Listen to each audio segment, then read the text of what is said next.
Hi friends, മഴ ഞങ്ങൾ ചതിച്ചു ഗൈസ്. കണ്ടില്ലേ, ഞങ്ങൾ ഇങ്ങനെ നോക്കുകുത്തികളെ പോലെ നിൽക്കുന്നത് എന്താണെന്നല്ലേ? ഞങ്ങളുടെ നാട്ടിൽ വന്നു ഗൈസ് മാജിക്. ഒരു പ്രായമായ വ്യക്തി ആളുടെ വയറ്റിപ്പഴപ്പിന് വേണ്ടി ഒരു മാജിക് ഷോ കാണിച്ചു. ഒരു കുഞ്ഞു മാജിക് ഷോ ആയിരുന്നു. ഞങ്ങളെല്ലാവരും ഇൻട്രസ്റ്റോടാണ് കണ്ടിരുന്നത്. കുട്ടികൾക്കെല്ലാം ഭയങ്കരമായിട്ട് ഇഷ്ടപ്പെട്ടു കേട്ടോ. കാരണം അവർ ഭയങ്കര അത്ഭുതത്തോടെ കണ്ടുകൊണ്ടിരുന്നപ്പോഴാണ് ഞങ്ങളെ മഴ ചതിച്ചത്. തുടങ്ങിയപ്പോൾ മഴയൊന്നും ഇല്ലായിരുന്നു, പക്ഷേ തുടങ്ങി ഒരു 5 മിനിറ്റ് കഴിഞ്ഞപ്പോഴത്തേനും മഴ തുടങ്ങി. എന്തായാലും മഴയും കാറ്റിനെയൊക്കെ വെല്ലുവിളിച്ചുകൊണ്ട് നമ്മുടെ മജീഷ്യൻ നമ്മൾ അതെല്ലാം മാജിക് തുടങ്ങിക്കൊണ്ടിരുന്നു. അവിടെ ഫ്രണ്ടിലൊക്കെ കടയുണ്ട് കേട്ടോ. അവിടെ എല്ലാ ആൾക്കാരത് കണ്ടുകൊണ്ടിരിക്കുകയായിരുന്നു. സംഭവം എന്തായാലും കൊള്ളായിരുന്നു. ഈ ഒരു മാജിക്കിൽ ഞങ്ങൾ എല്ലാവരും ഞെട്ടി. ഞങ്ങൾ അടുത്ത് നടന്നുകൊണ്ട് എന്താണ് എങ്ങനെയാണെന്ന് നമുക്ക് പെട്ടെന്ന് മനസ്സിലാവും. പക്ഷേ ഇത് ഞങ്ങൾ ഞെട്ടി. അവസാനം ഞങ്ങൾ തന്നെ ചോദിച്ചു പോയി, അതെവിടെ പോയി. എന്നാലും അത് എവിടെ പോയി ഇതുവരെ ഞങ്ങൾക്ക് മനസ്സിലായില്ല കേട്ടോ. പക്ഷേ സംഭവം അടിപൊളിയായിരുന്നു. ഞങ്ങൾക്ക് ഇങ്ങനൊരു എക്സ്പീരിയൻസ് ആദ്യമായിട്ടാണ് എനിക്ക് കിട്ടിയത്. ആദ്യമായിട്ടാണ് കേട്ടോ.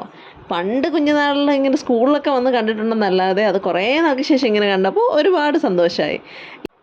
എല്ലാവരും സംഭാവനകളൊക്കെ കൊടുത്ത് പ്രോത്സാഹിപ്പിക്കുന്നുണ്ടായിരുന്നു. എന്തായാലും മഴ കാരണം അധികം ഇത് മുന്നോട്ട് പോകാൻ ഞങ്ങൾക്ക് അവിടെ നിൽക്കാനും പറ്റിയില്ല. കാരണം കുഞ്ഞുങ്ങളുള്ളതുകൊണ്ട് ഞങ്ങളവിടെ തിരിച്ചു പോരുകയും ചെയ്ത്. കണ്ടില്ലേ ഗൈസ്, അതിനകത്തൊരു കുപ്പി ഉണ്ടായിരുന്നു. കുപ്പി കാണാനില്ല. കുപ്പി എങ്ങോട്ട് പോയി ആർക്കറിയാം.